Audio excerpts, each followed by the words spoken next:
ବନ୍ଧୁଗଣ, ଆସନ୍ତାକାଲି ହେଉଛି ଚନ୍ଦ୍ରଗ୍ରହଣ।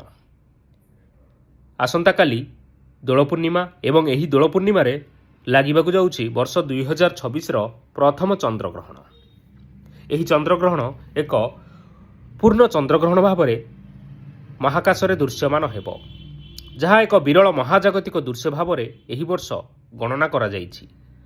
ଦୋଳ ପୂର୍ଣ୍ଣିମା ଏବଂ ଚନ୍ଦ୍ରଗ୍ରହଣ ଏକା ସାଥିରେ ପଡ଼ୁଥିବାରୁ ଏହା ବହୁତ ବିରଳ ଏବଂ ଏହି ସଂଯୋଗ ସାରା ପୃଥିବୀ ପୃଷ୍ଠରେ ପ୍ରଭାବ ପକାଇବା ପାଇଁ ଯାଉଛି ଏବଂ ଏହାଦ୍ୱାରା ରାଶିଚକ୍ରରେ ରହିଥିବା 12ଗୋଟି ରାଶିମାନଙ୍କ ମଧ୍ୟରୁ ବହୁତ ରାଶିମାନେ ଉପକୃତ ହେବେ ଏବଂ କିଛି ରାଶିର ଲୋକମାନେ ଏହି ଚନ୍ଦ୍ରଗ୍ରହଣ ଦ୍ୱାରା ପ୍ରଭାବିତ ମଧ୍ୟ ହେବେ। ତେବେ ଆସନ୍ତୁ ଆଜିର ଏହି ଭିଡ଼ିଓ ମାଧ୍ୟମରେ ଆମେ ଜାଣିବା ଏହି ଚନ୍ଦ୍ରଗ୍ରହଣର ସମୟସୀମା, ଅର୍ଥାତ୍ କେଉଁ ସମୟରେ ଚନ୍ଦ୍ରଗ୍ରହଣ ଲାଗିବ ଏବଂ କେଉଁ ସମୟରେ ଏହା ମୁଖ୍ୟ ପ୍ରାପ୍ତି ହେବ। ଏଥିସହିତ ଏହି ଚନ୍ଦ୍ରଗ୍ରହଣର ସୂତକ ସମୟ ଅର୍ଥାତ୍ ପାକ ନିଷେଧର ସମୟ ବା ଯାହାକୁ ଆମେ ହାଣ୍ଡି ଛାଡ଼ କହିଥାଉ, କେଉଁ ସମୟଠାରୁ ଆପଣମାନେ ପାକ ବର୍ଜନ କରିବେ ଏବଂ ସୂତକ ପାଳିବେ ଏବଂ ଆପଣମାନେ ଗ୍ରହଣ ଛାଡ଼ିଲା ପରେ କ'ଣ ସବୁ କରିବେ ଏବଂ ଗ୍ରହଣ ଲାଗୁଥିବା ସମୟରେ କ'ଣ ସବୁ କରିବେ ଓ କ'ଣ କରିବେ ନାହିଁ, ସମସ୍ତ ବିବରଣୀ ବିଷୟରେ ଆଜି ଆପଣମାନେ ଏହି ଭିଡ଼ିଓ ମାଧ୍ୟମରେ ଜାଣିବା ପାଇଁ ପାଇପାରିବେ। ଏଥିସହିତ ଦୋଳ ପୂର୍ଣ୍ଣିମା କେଉଁ ସମୟରେ ପାଳନ କରିବେ ତାହା ମଧ୍ୟ ଆପଣମାନେ ଏହି ଭିଡ଼ିଓ ମାଧ୍ୟମରେ ଜାଣିବା ପାଇଁ ପାଇପାରିବେ। ତେବେ ଆସନ୍ତୁ ଡେରି ନକରି ଜାଣିବା ଯେ ଏହି ଚନ୍ଦ୍ରଗ୍ରହଣ କ'ଣ ରହିଛି ସମୟସୀମା। ଯେହେତୁ ଏହା ହେଉଛି ଏକ ବିରଳ ଚନ୍ଦ୍ରଗ୍ରହଣ, ତେଣୁ ଏହା ପବିତ୍ର ଦୋଳ ପୂର୍ଣ୍ଣିମାରେ ଲାଗିବା ପାଇଁ ଯାଉଅଛି। ଏହି ଚନ୍ଦ୍ରଗ୍ରହଣ ଲାଗୁଥିବା ସମୟରେ ଚନ୍ଦ୍ର ସିଂହ ରାଶି ଓ ମଘା ନକ୍ଷତ୍ରରେ ଅବସ୍ଥାନ କରୁଥିବାରୁ ଏହି ଚନ୍ଦ୍ରଗ୍ରହଣ ସିଂହ ରାଶିରେ ସଂଗଠିତ ହେବ, ଯାହାଦ୍ୱାରା ସିଂହ ରାଶିର ବ୍ୟକ୍ତିବିଶେଷମାନଙ୍କ ଉପରେ ଏହାର ଅଧିକ ପ୍ରଭାବ ରହିବ। ଏହି ଚନ୍ଦ୍ରଗ୍ରହଣ ଏକ ସମ୍ପୂର୍ଣ୍ଣ ଚନ୍ଦ୍ରଗ୍ରହଣ ଭାବରେ ମହାଶୂନ୍ୟରେ ସଂଗଠିତ ହେବ। ଏହାର ପୂର୍ଣ୍ଣ ଅବଧିକାଳ ରହିଛି 3 ଘଣ୍ଟା 25 ମିନିଟ୍ ଏବଂ 7 ସେକେଣ୍ଡ।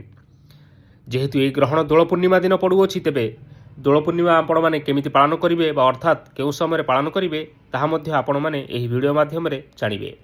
ତେବେ ଆସନ୍ତୁ, ଏହା ପୂର୍ବରୁ ଆପଣମାନଙ୍କୁ ଅନୁରୋଧ କରୁଛୁ ଯେ ଯଦି ଆପଣମାନେ ଆମ ଚ୍ୟାନେଲକୁ ଏପର୍ଯ୍ୟନ୍ତ ସବସ୍କ୍ରାଇବ୍ କରିନାହାନ୍ତି ତାହେଲେ ବର୍ତ୍ତମାନ ହିଁ ସବସ୍କ୍ରାଇବ୍ କରିନିଅନ୍ତୁ ଏବଂ ପାଖରେ ଆସୁଥିବା ବେଲ୍ ଆଇକନ୍କୁ ମଧ୍ୟ ପ୍ରେସ୍ କରିନିଅନ୍ତୁ। ଏଥିସହିତ ଏହି ଭିଡ଼ିଓକୁ ମଧ୍ୟ ଲାଇକ୍ କରିନିଅନ୍ତୁ।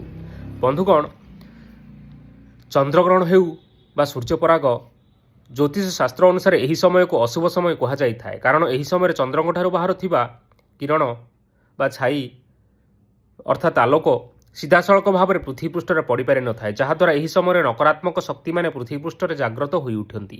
ତେଣୁ ଜ୍ୟୋତିଷ ଶାସ୍ତ୍ରରେ ଏହି ସମୟ ସୀମା ମଧ୍ୟରେ କେତେକ କାର୍ଯ୍ୟ ମଧ୍ୟ କରିବା ପାଇଁ ବାରଣ କରାଯାଇଛି। ସାଧାରଣତଃ ଗ୍ରହଣ ଲାଗିବାର 9 ଘଣ୍ଟା ବା 3 ପ୍ରହର ପୂର୍ବରୁ ଏବଂ ପରାଗ ଲାଗିବାର 12 ଘଣ୍ଟା ବା 4 ପ୍ରହର ପୂର୍ବରୁ ପାକ ନିଷେଧ ବା ହାଣ୍ଡି ଛାଡ଼ କାର୍ଯ୍ୟ କରାଯାଇଥାଏ। ଏହି ସମୟକୁ ସୂତକ ସମୟ ମଧ୍ୟ କୁହାଯାଇଥାଏ। ଏହି ଗ୍ରହଣ ଲାଗୁଥିବା ସମୟରେ ଖାଦ୍ୟ ଗ୍ରହଣ କରିବାକୁ ମଧ୍ୟ ବାରଣ କରାଯାଇଛି, କାରଣ ଗ୍ରହଣ ଲାଗୁଥିବା ସମୟରେ ଆମ ପେଟରେ କିଛି ଖାଦ୍ୟ ପଦାର୍ଥ ନ ରହିବା ଭଲ। ତେଣୁ ଏହି ଚନ୍ଦ୍ରଗ୍ରହଣ ଲାଗିବାର 9 ଘଣ୍ଟା ବା 3 ପ୍ରହର ପୂର୍ବରୁ ହାଣ୍ଡି ଛାଡ଼ କରାଯାଇଥାଏ। ବନ୍ଧୁଗଣ, ଆସନ୍ତାକାଲି ଅର୍ଥାତ୍ ଦୋଳ ପୂର୍ଣ୍ଣିମା ଦିନ ଲାଗିବା ପାଇଁ ଯାଉଥିବା ଚନ୍ଦ୍ରଗ୍ରହଣର ସମୟ ବା ଗ୍ରାସ ସମୟ ରହିଛି ଆସନ୍ତାକାଲି 3 ତାରିଖ ମାର୍ଚ୍ଚ 26 ମଙ୍ଗଳବାର ଦିନ 3:21 ଏହି ଚନ୍ଦ୍ରଗ୍ରହଣ ସ୍ପର୍ଶ କରିବ ଏବଂ ଏହି ଚନ୍ଦ୍ରଗ୍ରହଣ ସନ୍ଧ୍ୟା 6:46 ପର୍ଯ୍ୟନ୍ତ ଲାଗି ରହିବ। ଏହି ଯେଉଁ ସମୟ ରହିଲା, ଏହି ସମୟରେ ଆପଣମାନେ ଚନ୍ଦ୍ରଗ୍ରହଣ ମଧ୍ୟ ଦର୍ଶନ କରିପାରିବେ। ଏଥିସହିତ ଏହି ଗ୍ରହଣ ମହାକାଶରେ ପ୍ରାୟ 3 ଘଣ୍ଟା 25 ମିନିଟ୍ ଏବଂ 7 ସେକେଣ୍ଡ ପର୍ଯ୍ୟନ୍ତ ଦୃଶ୍ୟମାନ ହେବ ଏବଂ ସନ୍ଧ୍ୟା 5:04 ସର୍ବାଧିକ ଚନ୍ଦ୍ରଗ୍ରହଣ ଦୃଶ୍ୟମାନ ହେବ। ଆପଣମାନେ ଦେଖିପାରିବେ ଏହି ସମୟରେ ଚନ୍ଦ୍ର ସମ୍ପୂର୍ଣ୍ଣ ଅନ୍ଧକାରମୟ ହୋଇଯିବେ। ତେବେ ଏହି ଗ୍ରହଣ ସମ୍ପୂର୍ଣ୍ଣ ଓଡ଼ିଶାରେ ଲାଗୁଥିବାରୁ ସମଗ୍ର ଓଡ଼ିଶାବାସୀ ଏହି ଚନ୍ଦ୍ରଗ୍ରହଣ ଖାଲି ଆଖିରେ ଦେଖିପାରିବେ। ଏଥିସହିତ ଏହା ମଧ୍ୟ ଭାରତରେ ଦୃଶ୍ୟମାନ ହେବ। ଯେହେତୁ ଏହା ଓଡ଼ିଶାରେ ଲାଗୁଛି, ଓଡ଼ିଶାରେ ଦୃଶ୍ୟମାନ, ତେଣୁକରି ଆମେ ସମସ୍ତ ନିୟମ ପାଳନ କରିବା ଉଚିତ। ତେବେ ଆସନ୍ତୁ, କ'ଣ ରହିଛି ଏହି ଚନ୍ଦ୍ରଗ୍ରହଣର ସୂତକ ସମୟ ଅର୍ଥାତ୍ ପାକ ନିଷେଧର ସମୟ ବା ଏହି ସମୟରେ କ'ଣ କରିବେ ନ କରିବେ ଏବଂ ହାଣ୍ଡି ଛାଡ଼ କେଉଁଠାରୁ କରିବେ। ସାଧାରଣତଃ ଗ୍ରହଣ ଲାଗିବାର 9 ଘଣ୍ଟା ବା 3 ପ୍ରହର ପୂର୍ବରୁ ଆପଣମାନେ ଜାଣିଥିବେ ହାଣ୍ଡି ଛାଡ଼ କରାଯାଇଥାଏ। ସେହିପରି ଭାବରେ ପରାଗ ଲାଗିବାର 12 ଘଣ୍ଟା ବା 4 ପ୍ରହର ପୂର୍ବରୁ ପାକତ୍ୟାଗ ହାଣ୍ଡି ଛାଡ଼ କରାଯାଇଥାଏ। ଏହି ସମୟକୁ ଆମେ ସୂତକ ସମୟ ମଧ୍ୟ କହିଥାଉ। ଯେହେତୁ ଆପଣମାନେ ଜାଣିଛନ୍ତି ଯେ ଏହା ହେଉଛି ଚନ୍ଦ୍ରଗ୍ରହଣ, ତେଣୁ ସାଧାରଣତଃ 9 ଘଣ୍ଟା ପୂର୍ବରୁ ଆପଣଙ୍କୁ ଚନ୍ଦ୍ରଗ୍ରହଣ ଲାଗିବାର 9 ଘଣ୍ଟା ପୂର୍ବରୁ ଆପଣଙ୍କୁ ହାଣ୍ଡି ଛାଡ଼ କରିବା ପାଇଁ ପଡ଼ିବ, ଅର୍ଥାତ୍ ଖାଦ୍ୟପେୟ ବର୍ଜନ କରିବା ପାଇଁ ପଡ଼ିବ। ଏବଂ ଏହି ସମୟରେ ଆପଣମାନେ ଦେବନୀତି, ପୂଜା କାର୍ଯ୍ୟ ଏବଂ ଶୁଭ କାର୍ଯ୍ୟ ସବୁ ବର୍ଜନ କରିବା ପାଇଁ ପଡ଼ିବ। ଏହି ସମୟରେ ଆପଣମାନେ ଏମିତି କିଛି କାର୍ଯ୍ୟ କରନ୍ତୁ ନାହିଁ ଯାହାକି ଶୁଭ କାର୍ଯ୍ୟ ହୋଇଥିବ। ଏହା ଭାରତ ଏବଂ ଓଡ଼ିଶାରେ ସମ୍ପୂର୍ଣ୍ଣ ଭାବରେ ଦୃଶ୍ୟମାନ ହେଉଥିବାରୁ ଏହାର ସୂତକ କାଳ ନିଶ୍ଚୟ ପାଳିବା ପାଇଁ ପଡ଼ିବ। ଏହି ଚନ୍ଦ୍ରଗ୍ରହଣର ସୂତକ କାଳ ବା ପାକ ନିଷେଧର ସମୟ ଅର୍ଥାତ୍ ହାଣ୍ଡି ଛାଡ଼ର ସମୟ ହେଉଛି ସକାଳ 6:20 ସକାଳ 6:20 ପାକତ୍ୟାଗ କରାଯିବ ଏବଂ ଏହି ପାକତ୍ୟାଗ ବା ସୂତକ ସନ୍ଧ୍ୟା 6:46 ଅର୍ଥାତ୍ ଗ୍ରହଣ ମୁଖ୍ୟ ପ୍ରାପ୍ତି ପର୍ଯ୍ୟନ୍ତ ଲାଗି ରହିବ। ଯେହେତୁ ସକାଳ 6:20 ସୂତକ କାଳ ଲାଗୁଛି, ତେଣୁ ଆପଣମାନେ ସକାଳ 6:20 ପୂର୍ବରୁ ସ୍ନାନ କାର୍ଯ୍ୟ କରି ଭଗବାନଙ୍କର ପୂଜା ନୀତି ଏବଂ ଆପଣଙ୍କର ଭୋଜନ କାର୍ଯ୍ୟ ସମସ୍ତ କାର୍ଯ୍ୟ ସମାପନ କରିବା ପାଇଁ ପଡ଼ିବ। ଏହାପରେ ଆପଣମାନେ ସୂତକ ପାଳିବେ ଏବଂ ହାଣ୍ଡି ଛାଡ଼ିବେ। ଏବେ ଜାଣିବା ଦୋଳ ପୂର୍ଣ୍ଣିମା କେମିତି ପାଳନ କରିବେ। ସାଧାରଣତଃ ଆମେ କହିଦେଲୁ ଯେ ଶୁଭ କାର୍ଯ୍ୟ କରାଯାଏ ନାହିଁ ଏହି ଗ୍ରହଣ ଲାଗୁଥିବା ସମୟରେ, ତାହେଲେ ଦୋଳ ପୂର୍ଣ୍ଣିମା କିପରି ପାଳନ ହେବ? ଏମିତି କହିବାକୁ ଗଲେ ଯେହେତୁ ସୂତକ କାଳ ସକାଳ 6:20 ପଡ଼ୁଛି ବା 6:20 ଆରମ୍ଭ ହେଉଛି, ତେଣୁ ଆପଣମାନେ ଏହା ପୂର୍ବରୁ ମଧ୍ୟ ଦୋଳ ପୂର୍ଣ୍ଣିମାର ପୂଜା ଇତ୍ୟାଦି ନିଶ୍ଚିନ୍ତ ଭାବରେ କରିପାରିବେ। ଏବଂ ସନ୍ଧ୍ୟା ପରେ ଅର୍ଥାତ୍ ସନ୍ଧ୍ୟା 6:46 ପରେ ଯେତେବେଳେ ଗ୍ରହଣ ମୁଖ୍ୟପ୍ରାପ୍ତ ହେଉଛି, ଆପଣମାନେ ସ୍ନାନ କାର୍ଯ୍ୟ କରି ଘରଦ୍ୱାର ସଫାସଫି କରି ଗଙ୍ଗା ପାଣିରେ ଘରକୁ ପବିତ୍ର କରି ଭଗବାନଙ୍କର ପୂଜା ଅର୍ଚ୍ଚନା କରିପାରିବେ ଏବଂ ଦୋଳ ପୂର୍ଣ୍ଣିମା ପାଳିପାରିବେ। ଯେହେତୁ ହିନ୍ଦୁ ଧର୍ମରେ ଏହି ଦିନକୁ ବହୁତ ପବିତ୍ର ମନାଯାଇଥାଏ, ଏହି ଦିନ ଲୋକମାନେ ଦାନ ଧର୍ମ କର୍ମରେ ସମୟ ଅତିବାହିତ କରିଥାନ୍ତି। ଯେହେତୁ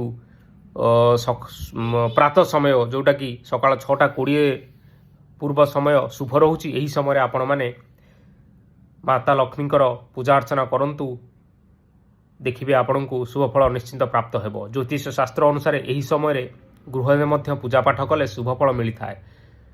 ଯଦି ଏହି ଶୁଭ ସମୟରେ ଆପଣ କୌଣସି ଭୁଲ କାର୍ଯ୍ୟ କରୁଛନ୍ତି, ଅର୍ଥାତ୍ ଆପଣ ଗ୍ରହଣ ଲାଗୁଥିବା ସମୟରେ ଯଦି ଆପଣ ପୂଜା କରିଦେଉଛନ୍ତି, ତାହେଲେ ଏହାର ଅଶୁଭ ଫଳ ନିଶ୍ଚିନ୍ତ ଆପଣଙ୍କୁ ଭୋଗ କରିବା ପାଇଁ ପଡ଼ିବ। ତେବେ ଆସନ୍ତୁ ଜାଣିବା ଯେ ଜ୍ୟୋତିଷ ଶାସ୍ତ୍ର ଅନୁସାରେ ଏହି ଚନ୍ଦ୍ରଗ୍ରହଣର କ'ଣ ସବୁ ପ୍ରଭାବ ରହିଛି, ଅର୍ଥାତ୍ ଏହାଦ୍ୱାରା ରାଶିଚକ୍ରରେ ରହିଥିବା ରାଶିମାନଙ୍କ ମଧ୍ୟରେ କ'ଣ ସବୁ ସଂଯୋଗ ଘଟୁଛି, ଯାହାଦ୍ୱାରା କି କେତେକ ରାଶିର ଲୋକମାନେ ଶୁଭ ଫଳ ପାଇବେ ଏବଂ କେତେକ ରାଶିର ଲୋକମାନେ ମଧ୍ୟ ଅଶୁଭ ଫଳ ପାଇବେ। କାରଣ ଆପଣ ଯେମିତି ଜାଣିଛନ୍ତି ଯେ ଗ୍ରହ ନକ୍ଷତ୍ରମାନଙ୍କର ସ୍ଥାନରେ ପରିବର୍ତ୍ତନ ହେଲେ ରାଶିଚକ୍ରରେ ରହିଥିବା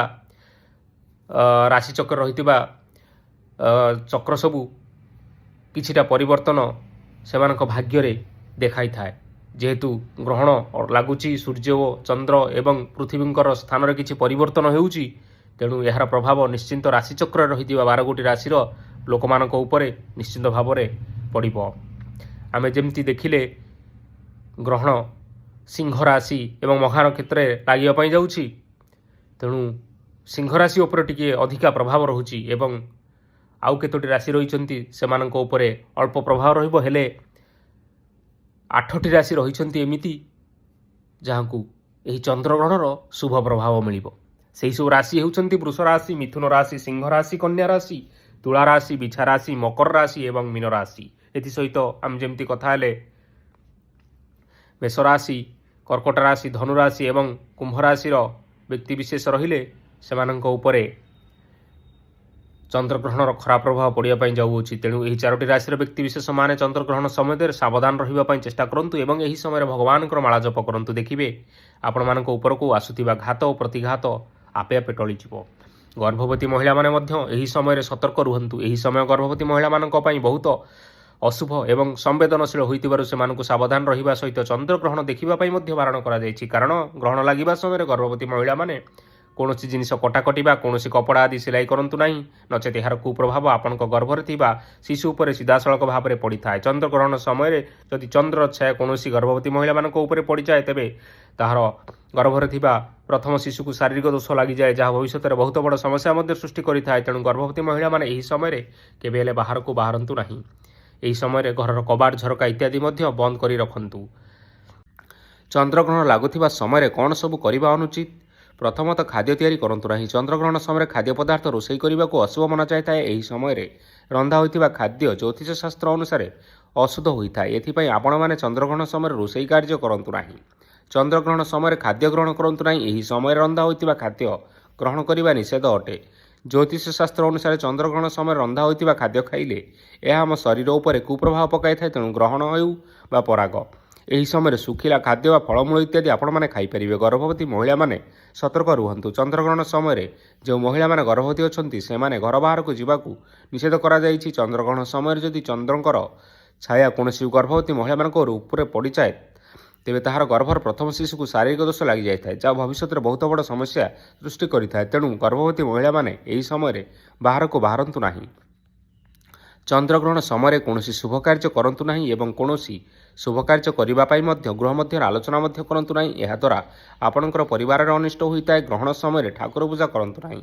ଏହି ସମୟରେ ଠାକୁର ଘରକୁ ସମ୍ପୂର୍ଣ୍ଣ ଭାବରେ ବନ୍ଦ କରି ରଖନ୍ତୁ ଏବଂ ଚନ୍ଦ୍ରଗ୍ରହଣ ସମୟରେ କୌଣସି ବୃକ୍ଷ ବା ଗଛଲତା ଇତ୍ୟାଦିକୁ ସ୍ପର୍ଶ କରନ୍ତୁ ନାହିଁ। ଚନ୍ଦ୍ରଗ୍ରହଣ ସମୟରେ ଅନ୍ନଦାନ କରିବା ଉତ୍ତମ।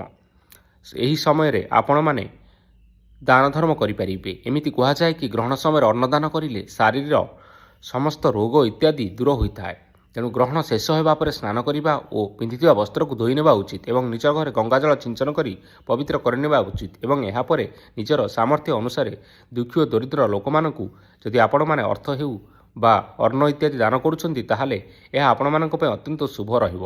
ଚନ୍ଦ୍ରଗ୍ରହଣ ସମୟରେ କାହା ସହିତ କଥା ହୁଅନ୍ତୁ ନାହିଁ ଓ ସେହି ସମୟରେ ଭଗବାନଙ୍କର ମାଳା ଜପ କରନ୍ତୁ। ଏହାଦ୍ୱାରା ଗ୍ରହର ଖରାପ ପ୍ରଭାବ ଆପଣଙ୍କ ଉପରେ ପଡ଼ିପାରିନଥାଏ ଏବଂ ଚନ୍ଦ୍ରଗ୍ରହଣ ସମୟରେ ଚନ୍ଦ୍ରଙ୍କର ଛାୟା ବହୁତ କ୍ଷତିକାରକ ହୋଇଥାଏ। ଏଥିପାଇଁ ଗ୍ରହଣ ସମୟରେ ଆପଣଙ୍କ ଗୃହର ସମସ୍ତ କବାଟ ଓ ଝରକା ଇତ୍ୟାଦି ବନ୍ଦ କରି ରଖନ୍ତୁ, ଯାହାଦ୍ୱାରା ଆପଣଙ୍କର ଗୃହକୁ ନକାରାତ୍ମକ ଶକ୍ତି କେବେ ହେଲେ ପ୍ରବେଶ କରିପାରିବ ନାହିଁ। ଚନ୍ଦ୍ରଗ୍ରହଣ ସମୟରେ ଶାରୀରିକ ସମ୍ପର୍କ ରଖନ୍ତୁ ନାହିଁ। ଏହି ସମୟରେ ନକାରାତ୍ମକ ଶକ୍ତିର ପ୍ରଭାବ ଅଧିକ ରହିଥିବାରୁ ବିବାହିତ ପୁରୁଷ ଓ ମହିଳାମାନେ ଶାରୀରିକ ସମ୍ପର୍କ ରଖନ୍ତୁ ନାହିଁ। ଏହାକୁ ଜ୍ୟୋତିଷ ଶାସ୍ତ୍ରରେ ଅଶୁଭ ମନାଯାଇଅଛି। ଏହାଦ୍ୱାରା ଆପଣଙ୍କର ସମ୍ପର୍କରେ ଫାଟ ସୃଷ୍ଟି ହୋଇଥାଏ ଏବଂ ଏହାର କୁପ୍ରଭାବ ଆପଣମାନଙ୍କର ସନ୍ତାନମାନଙ୍କ ଉପରେ ପଡ଼ିଥାଏ। ଜ୍ୟୋତିଷ ଶାସ୍ତ୍ର ଅନୁସାରେ ଏହି ଚନ୍ଦ୍ରଗ୍ରହଣ କାରଣରୁ ଗ୍ରହ ଓ ନକ୍ଷତ୍ରମାନଙ୍କର ସ୍ଥାନରେ ବହୁତ ବଡ଼ ପରିବର୍ତ୍ତନ ହେବା ପାଇଁ ଯାଉଅଛି।